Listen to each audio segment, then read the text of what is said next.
Okay, so we're connected to the cloud. Recording is in progress. I will start our lecture today, and we're going to talk about something quite important, which are unitary transformations. And you kind of had a preamble already. Let me make a share. Okay, share. Can you see it? Yeah, it's good.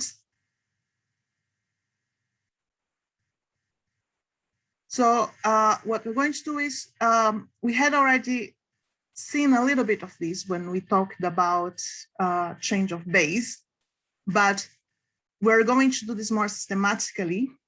And this is something that is very useful for you in terms of resources. So you need this your whole life. And this is going to be the topic of our live lecture. This has also been covered in these 3 lectures here. Please note that this is a bit mismatched, but it's because last year I had 1.5 hour slot to cover these lectures.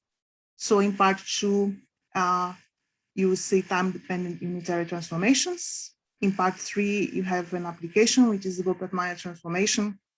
And in lecture 6, part 1, Heisenberg Schrödinger interaction pictures.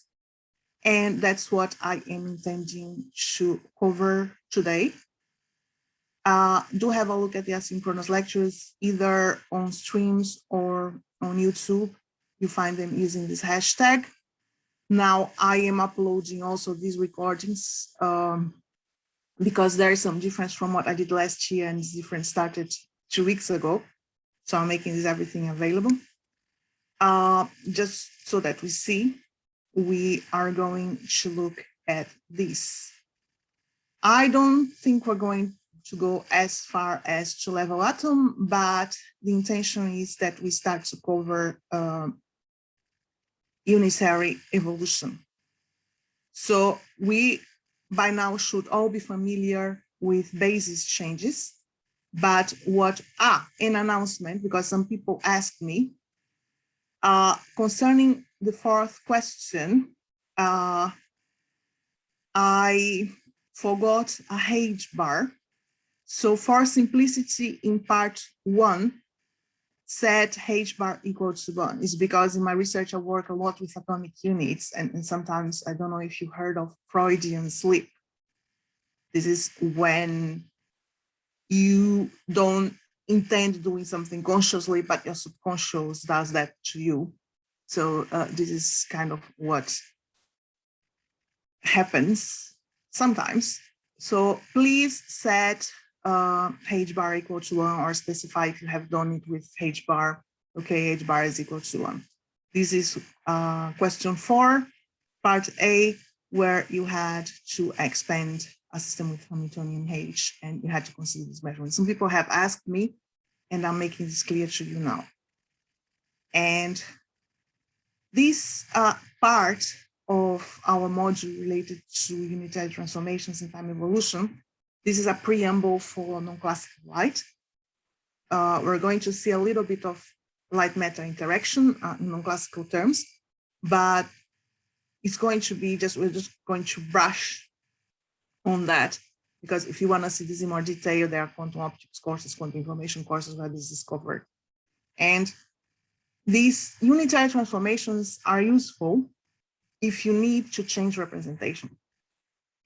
This means that sometimes you're dealing with some problems, some physics problem in quantum mechanics, and it's much more convenient for you to solve it in one representation than in the other. So is there a systematic way of changing this so that the physics remains the same? That is the key idea behind these changes in unitary representation. So how do these things look like? Well, in general, a unitary transformation is given by this form. So here we have a representation 1, and here we have a representation 2. We want to go from 1 to 2. What do? We have something that looks like this. You have an exponential I divided by H bar, and you have this function of things that are operators. This is like the most general way you can possibly write it, okay? Many of things that you see are going to be how can I say, special cases of this. So, and it depends also on time, maybe. And what you would like to do is you want to get a physical system, a quantum system, from representation 1 to representation 2, but you cannot change the physics, right? So observables have to remain the same, time evolution has to remain the same, everything that matters from the physical point of view has to remain the same. But the key idea is that I go somewhere to solve my problem where it's more convenient for me, where you can have a better maybe interpretation, and this saves your lives more often than not. So I'm not going to show this because you see this in detail in the asynchronous lectures, and there's also some extra work for you to do for next week. If you would, if you look at the exercises, exercise 3, which was released, you'll see that you have things which in which you have to prove that, and then we're going to go through this next Monday in detail. But the states, they transform like this. So if you have state psi t in representation 2 and you have state psi 1 in representation 1, you apply the transformation like this. Actually, you had a few things in your exercise sheet where you had to show this for a specific case, not a general case. The observables, they transform like this. So if you have an observable G in the representation 2, which is a generic representation, it's going to be like this. You have T going from 1 to 2T, G1 in representation 1, and then T dagger going from 1 to 2. So this is the transformation. This is the emission conjugate, and it's unitary. So we use unitarity a lot. And you can also show that Hamiltonians transform in this way. So this you are probably familiar because you say, okay, this looks like this guy. But this other bit is we are counting here that you may have a transformation that's explicitly time dependent or a Hamiltonian that is explicitly time independent. So you may need to use this kind of thing. We are not omitting this. So this is like the most general form of this whole thing.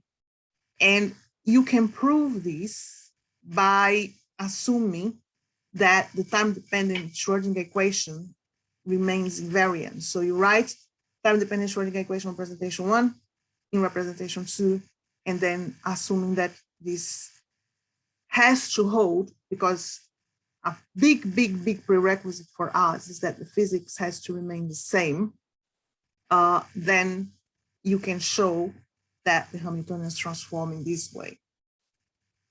Similarly, if you look at the time evolution operators U1, T naught, and U2, T naught, this has to be, the physics has to be the same. So they have to be able to evolve. If you have a cat at a time T naught in representation 1, and you apply this and you want to bring it to a time T,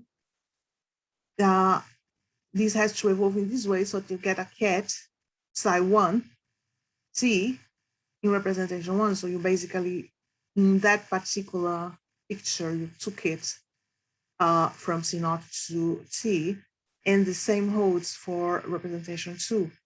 So you can see that C naught, you have this initial cat here, psi 2 T naught, and you make it evolve from T naught to T. And here you have this time evolution operator 2. So this is quite important. And also, it's nice to see, as important to show that it has to transform in this way. So this is an exercise, it's proposed to you, you find it actually under this week already. So feel free to try it for next week. And I will solve it on site next week and show you how it goes. But a very important issue is that we need to guarantee that all these unitary transformations, all these things that we are building up, that they hold for all times. And this is the way that you can impose and you can show that this is the case. For instance, what you have here, you're saying that U2, which makes the system evolve from T0 to T, is unitary transformation from 1 to T at T, and you have T dagger, but at T0, and you sandwich this guy, which is U1, T0 in this way. And this is something that you can show by imposing that this transformation is valid for all times. It has to be because the physics has to remain the same. It shouldn't depend on time. So if I say that I transform my psi at a time t from representation 1 to representation 2, you should be able to transform in this way. And if you do this at T0, you should have T0 here everywhere. So this has to be valid for all times, because otherwise you're doing something dodgy. You're using something that is going to break the physics. It's going to disrupt the evolution, and you don't want to do that, correct? And this is also important because these are transitional amplitudes. Like if you're taking something from a final state to an initial state and you're evolving these in time, you really need to guarantee that they are invariant under unitary transformations, because you're going to use these guys to calculate probabilities later on. So this is something that you really need to be careful of and take into consideration. At home, it's really a good exercise. So if you would like to know how this thing works, do try this at home. And a great example of transformation, which this is something we use a lot in my field, like laser meta interaction and also strong field physics, which is the Goppert-Meyer transformation. So what you have is you have a Hamiltonian in which is like, I don't know if you are familiar. Are you familiar with the minimal coupling Hamiltonian?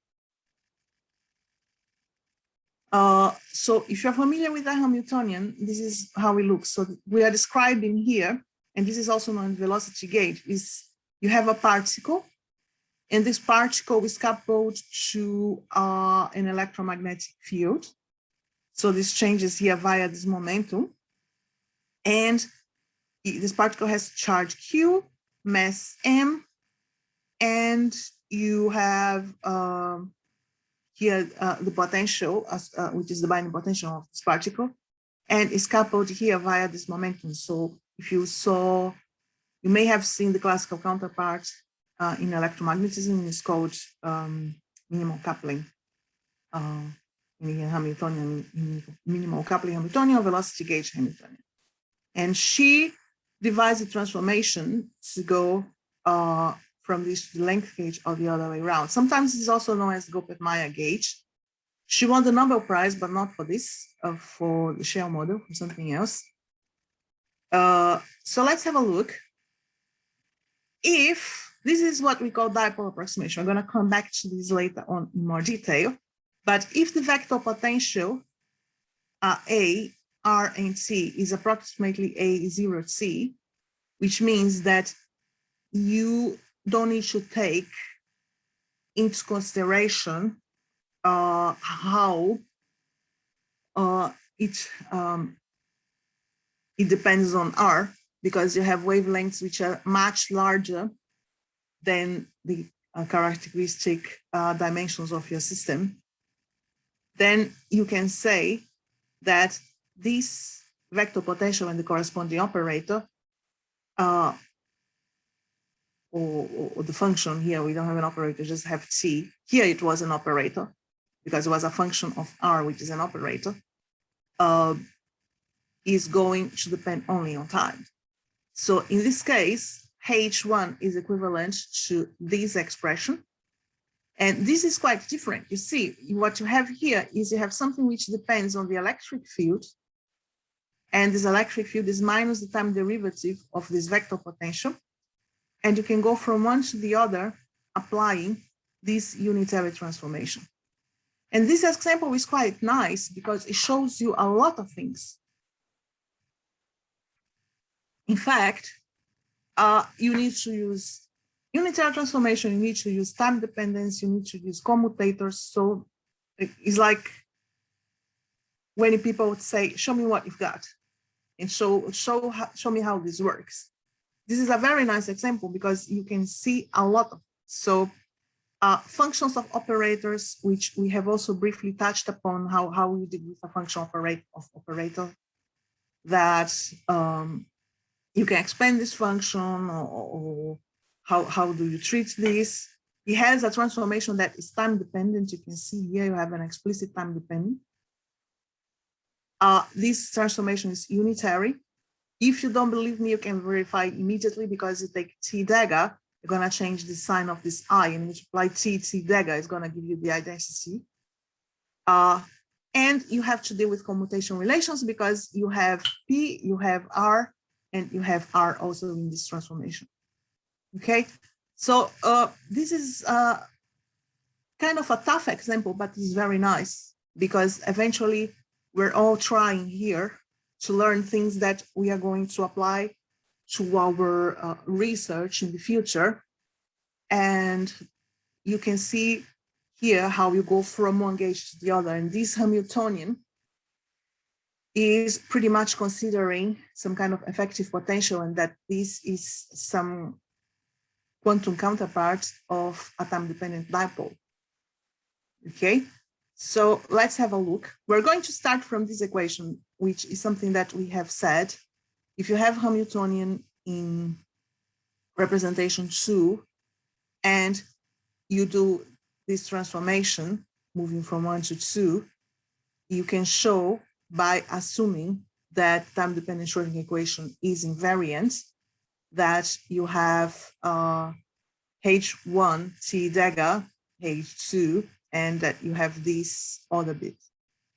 Okay, a lot of you probably have seen this first bit only, but this is related to cases in which you don't have this kind of time dependence, which is that explicit. Then this wouldn't hold. But here we're considering the most general possible case. So, okay, so what we have to do is then we have to apply to Hamiltonian 1. We have seen that Hamiltonian 1 is given by 1 over 2m p minus qat. And here we have already assumed that we are working in the dipole approximation, and square, and then here you have T dagger, and here you have T VR T dagger. So we're computing this first part. Then I'm going to look at the second part, but let's go slowly.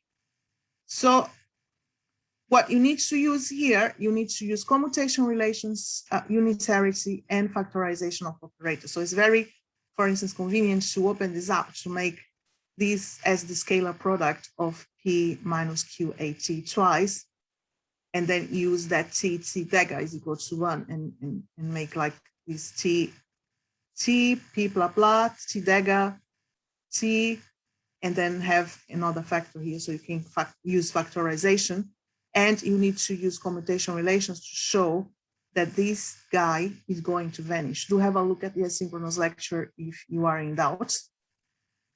But pretty much it's getting rid of this coupling here. So what you're going to have is what we call translation. And do have a look at that because it's important to use this everywhere. And here we are safe because if you have a function of an operator, or two functions, because the transformation is a function of R, right? You have this R AT. V is a function of R, so it's a function of an operator. So we have two functions of the same operator, which means that they're going to commute. And I can write then these parts as VRT because they commute. And you know that T dagger is equal to the unitarity. So you get then here VR. This is the unitary operator. I'm using here the unitarity of this transformation, which you know is the case. So just to summarize, then you can say that this first bit, which we're trying to compute, is p squared over 2m plus VR, and we got rid of this guy. Now, if you compute, and this is something that is a bit unusual, do see the computation in detail in the synchronous lecture, and also try to find some typo in the lecture notes, because I have been made aware that there are some typos there. It's a good opportunity also to see, okay, where is the typo?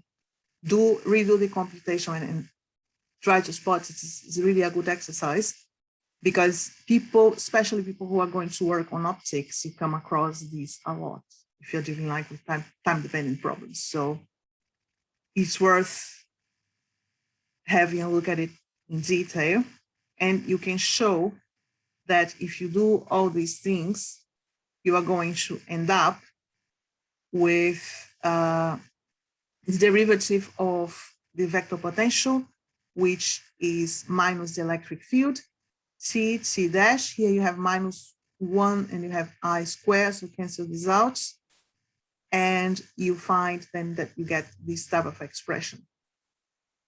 So here you see it depends on R and it depends on the electric field. So it has changed.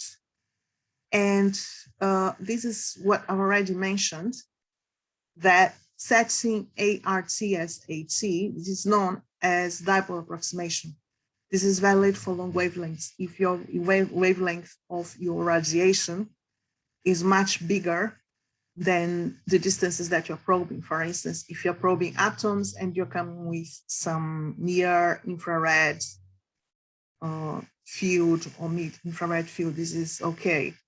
If you're dealing with X-ray, could be an issue, like very, very short wavelength. And you can view this H2, that part of the interaction Hamiltonian, as the counterpart of a classical dipole in an electric field. So if you have seen, again, electromagnetism, you see that if you have a classical dipole oscillating an electric field, you will have this kind of behavior. And one can even talk, this is in 1D, just that you see how it looks, that if you have a physical picture, you have a potential and you have an effective potential which is bent by the field, because if you plot this in time, it's going to look like this. And this is a picture that is very useful if you want to describe tunneling, if you want to describe all sorts of things, and it's quite widespread. Any questions so far? You okay?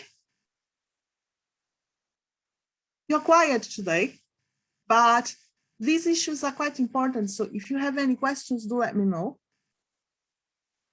And in physics also, this is something that we often encounter, this type of Hamiltonian. This is an application, and you find this in the lecture notes. We often have Hamiltonians which look like this, H1 plus H2, and you find that H1 and H2 do not commute, which means that you can solve like the time-dependent Schrodinger equation, calculate the evolution operator individually for them, but you cannot for the whole Hamiltonian H1 plus H2, because you will have a situation in which you need to take the commutators into account. And I mean, for instance, this, if you have this H, here you can see this you could call H1, this you could call H2. You can see this is a function of P, this is a function of X. It's not going to commute, right? But you can use, and this is something people use a lot numerically, that for any operators A or B, this identity holds. E exponential A plus B, limit n to infinity, E A divided by n, E B divided by n to the power n, and all the other way around. this is something that in the limit of n equals to infinity is going to hold. But obviously, if you're solving a problem in practice, you will have to truncate at some point. So for instance, people use this a lot for time evolution operators as well. So you have H1 and H2, H1 plus H2.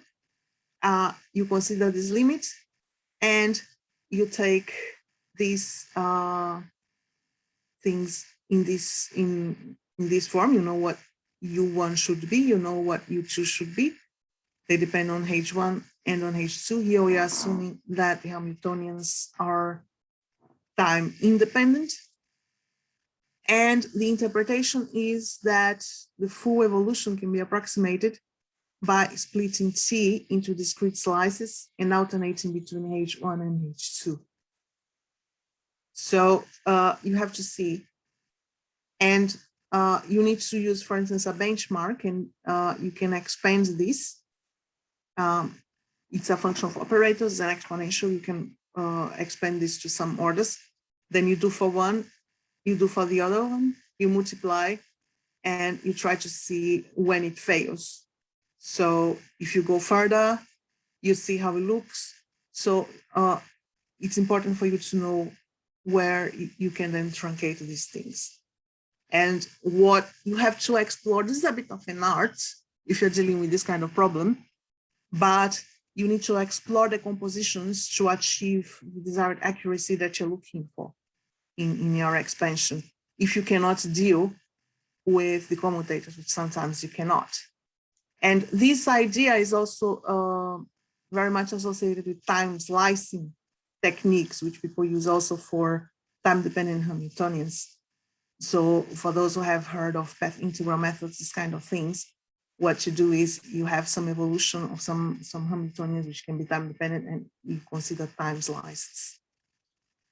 And talking about time evolution and talking about physical pictures, we are going to discuss now the Heisenberg, Schrödinger, and interaction or Dirac picture, which are named after these three guys, Schrödinger, Heisenberg, and Dirac. These pictures are very important, and they're very good examples of how unitary transformations actually change the way one may see things. There's something happening. Someone left. Okay.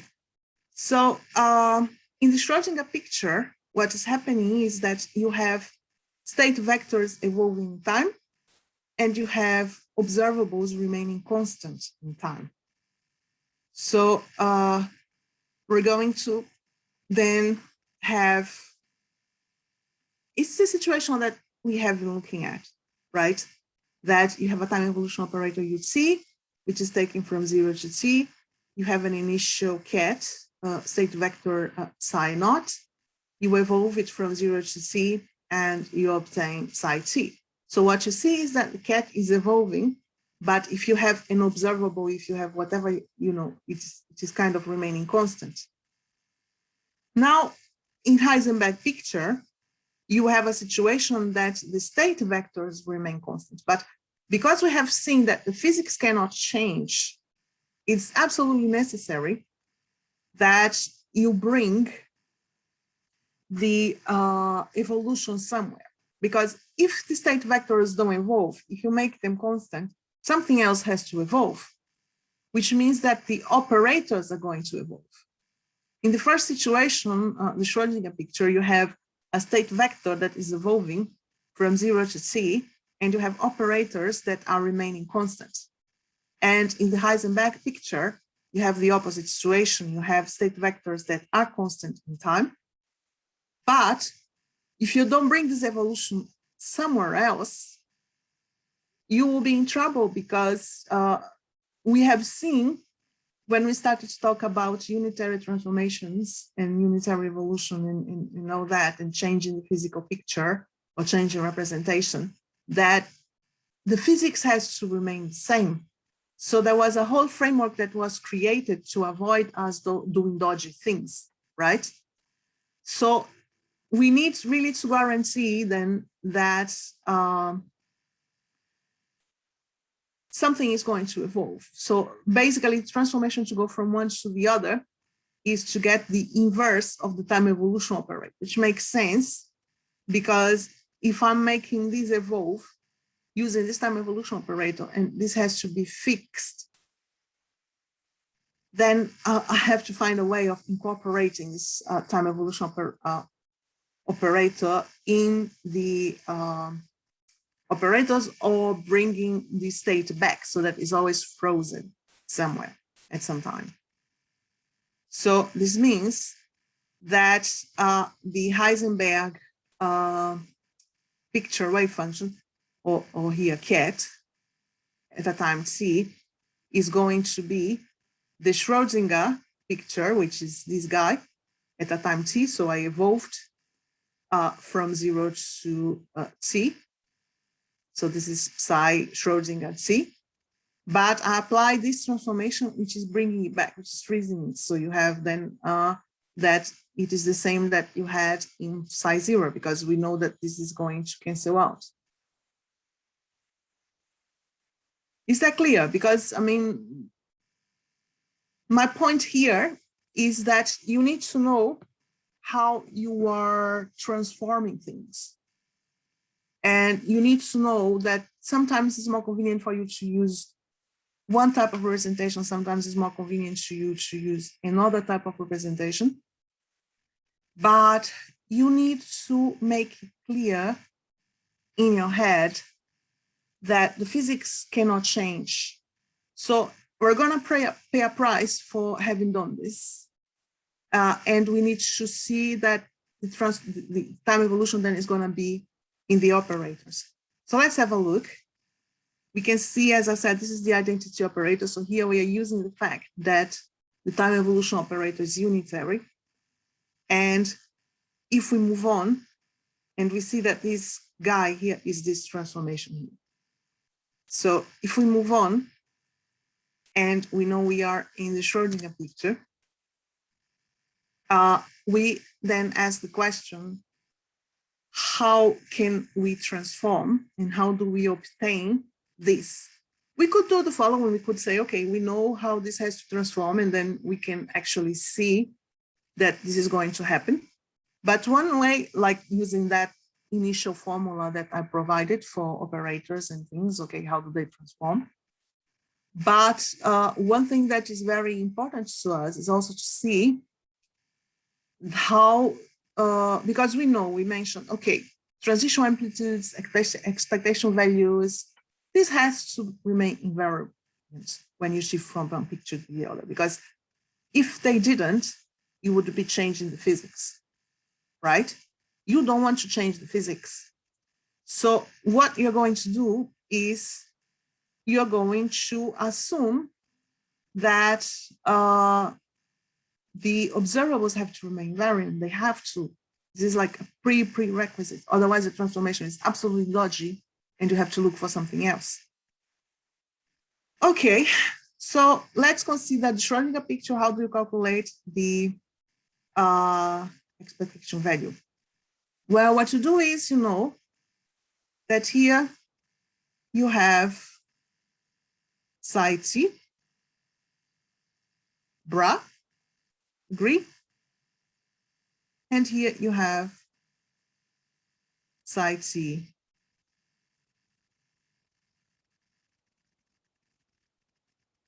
cat, and here you have your operator, which is a generic operator O.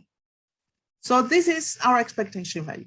So we see that this state has to evolve in time. So what we're doing is reconsidering these here,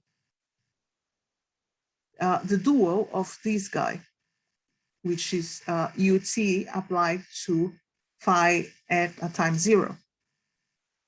Okay, but we have seen, if we are talking about the Heisenberg picture, you would have a situation in which these times would be frozen. And we know that psi naught would have to be psi t because the cats, they don't evolve in time in that picture. But the time evolution operator has to be the same, right? So, or the, not time evolution operator, the expectation value of the observable has to remain the same. So this means that this guy needs to be written in this way. So this operator is evolving in time. O Schrodinger expectation value is equal to O Schrodinger expectation value in both the Schrodinger and Heisenberg picture. So O Heisenberg, sorry, and O Schrodinger, they have to be the same. Otherwise, they change the physics. We know how we can transform. So we know that O Schrodinger is psi t operator, psi t sandwiched. This is given like this, using the time evolution operator. So if the cat and the bra don't evolve, then this has to happen. The operator has to evolve in time. And therefore, we can say that O Heisenberg, meaning the operator in the Heisenberg picture, is UT dagger, where UT is the time evolution operator from 0 to t, O0, where this is the operator in the Schrodinger picture, UT. So we see that this is what we had stated at the very beginning of today's lecture for operators. And we are applying a transformation where this is the inverse of the time evolution operator for this guy and for the cat, and it makes then these operators evolve like that. So you see, this is all consistent, but it's a different picture. And the Heisenberg equation describes the time evolution operation, the time evolution of an operator in this Heisenberg picture. And if you have heard of Poisson brackets, these kinds of things, you see that it's very similar, but instead it has a commutator. And we can show that the Hamiltonian in the Heisenberg picture is going to read like that.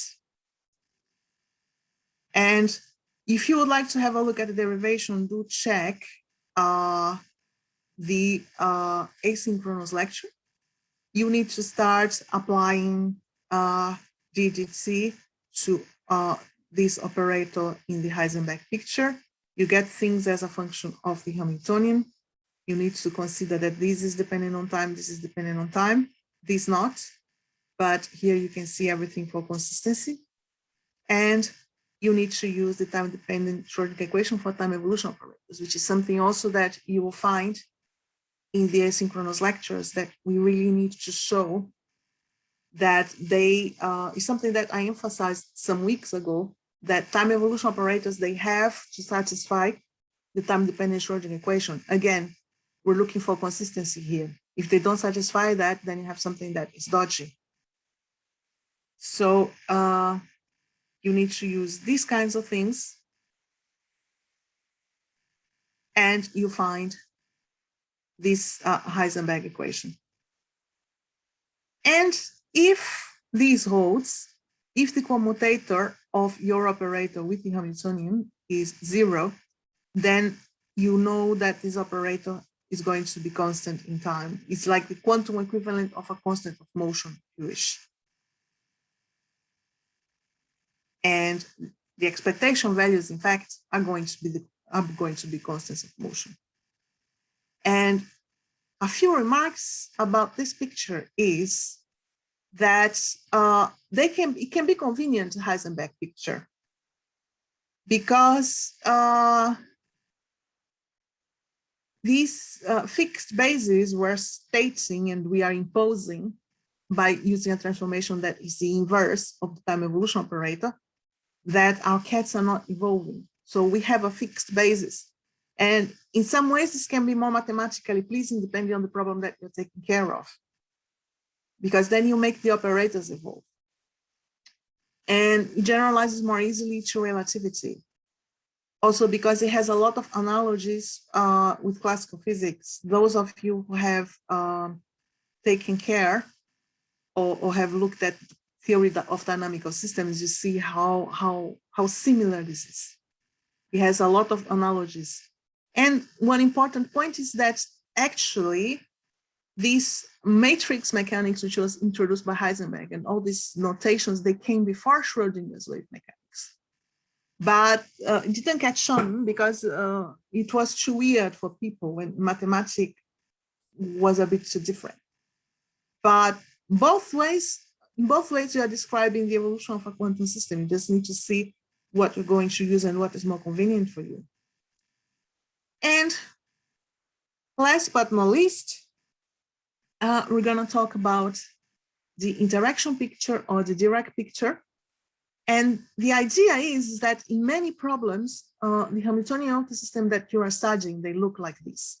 So you're going to have a H naught, and you're going to have a H int, whereby this is misplaced, sorry. H naught is the Hamiltonian of something that is not interacting, and H int is the interaction Hamiltonian. So this belongs here actually, okay?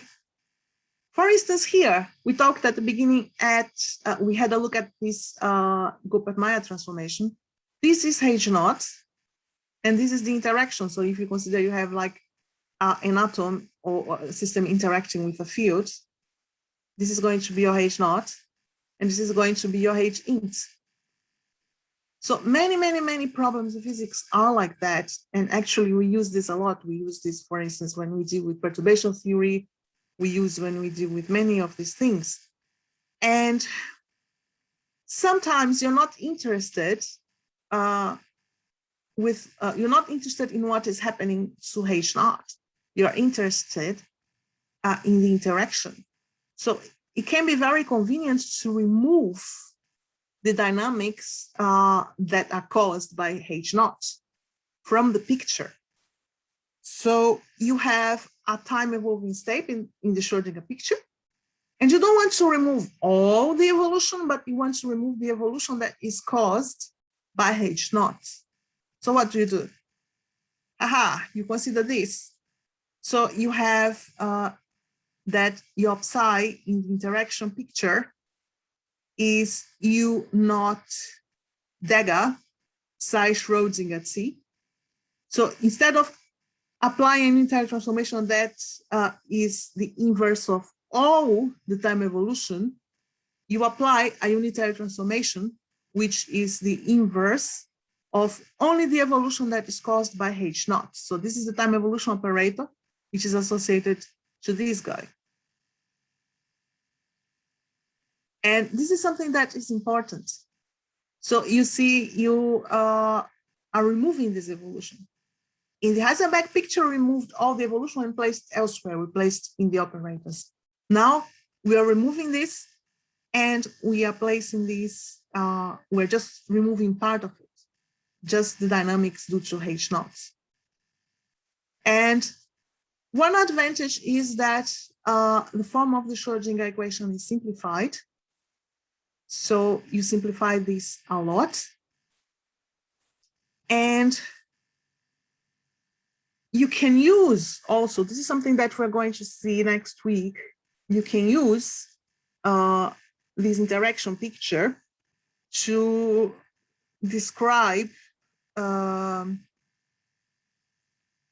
laser meta interaction and make some approximations that are advantageous to us, because then it's much more transparent what dynamics comes from where. And let's see the simplification. For instance, if we consider let's consider Schrodinger picture, psi t. Let's expand this in eigenstates of H naught. The Schrodinger picture looks like this, right?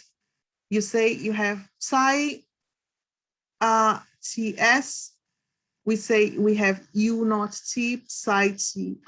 So basically, I'm saying that you have here psi in the interaction picture, but you have this extra evolution, which is associated with H naught.